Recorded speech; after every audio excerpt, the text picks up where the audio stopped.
येवला तालुक्यातील बोगटे येथे प्रशासनाकडून विनापरवाना औषध साठा जप्त करत दवाखाना सील।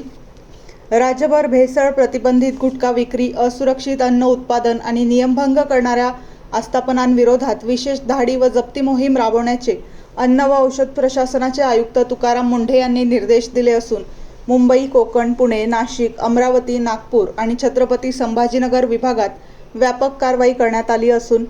आयुक्त तुकाराम मुंढे यांनी जनतेच्या आरोग्याशी खेळ करणाऱ्या कोणत्याही व्यक्तीला किंवा आस्थापनाला प्रशासनाकडून कोणतीही सवलत दिली जाणार नसल्याचे स्पष्ट केले आहे। तसेच भेसळ, प्रतिबंधित पदार्थांची विक्री आणि असुरक्षित अन्न उत्पादनांविरोधातील कारवाई यापुढे अधिक कठोर आणि सातत्यपूर्ण राहील असे त्यांनी म्हटले असून नागरिकांच्या आरोग्याशी खेळ करणाऱ्या आस्थापनांवर मोठ्या प्रमाणावर छापे टाकण्यात आल्याचे प्रकरण ताजे असतानाच आता येवला तालुक्यातील आरोग्य विभाग सुद्धा ॲक्शन मोडवर आला असून बोगटे येथे गोरगरिबांच्या आरोग्याशी खेळणाऱ्या अनधिकृत वैद्यकीय व्यवसायावर धडक कारवाई करण्यात आली असून येवला तालुक्यातील बोगटे येथे डॉक्टर रॉय म्हणून ओळखले जाणारे आयुर्वेदिक औषधे देत उपचार करण्याच्या नावाखाली गुडघ्यासह सांधेदुखी, मणकेदुखी, नायटा इतर रोगांवर हमखास उपचार होत असल्याचे सांगून वेदना कमी होणाऱ्या विनापरवाना लेबल नसलेल्या गोळ्या, औषध व इंजेक्शन देत अनेक जिल्ह्यातील लोकांची धूळफेक करत असल्याने ग्रामस्थांच्या तक्रारीवरून प्रशासनाच्या वतीने येवला आरोग्य विभागाने बोगटे येथील डॉक्टर म्हणून अनेकांवर उपचार करत असलेल्या अनधिकृत वैद्यकीय व्यवसायावर